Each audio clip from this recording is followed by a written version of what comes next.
Okay, so that's the wick after it's been coated in a layer of wax. I'm then going to take it off the stick and undo the knot. And then I'm going to get the sustainer. The job with the sustainer is to anchor the wick in the bottom of the container so it doesn't float around.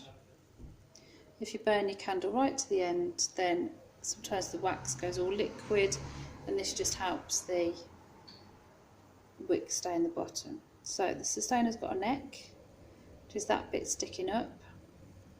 It's got the flat side, so it's always easier to thread through the bit that hasn't been waxed. It's easier to thread it through the flat side because it just seems slightly wider on that side. So I'm going to thread that through, thread it all the way down to the bottom.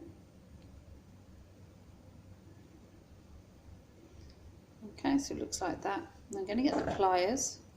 I'm going to pinch the neck part to clamp it closed. Okay. And you can see what happens when I've done that is it's slightly bowed at the sides. So I'm going to get the pliers then and flatten it either side. You can go all the way around and make sure that's nice and flat.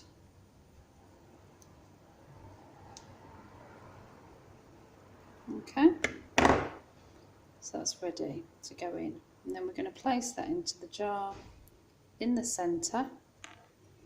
You always have to make sure the wick's right in the centre to get a nice central burn to your candle.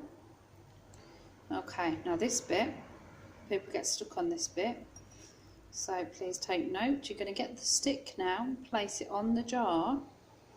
You don't need to move the stick. What we're going to do is wrap the wick around the stick, and the wax that's on there will help keep it in place, or you can add a little knot if you prefer.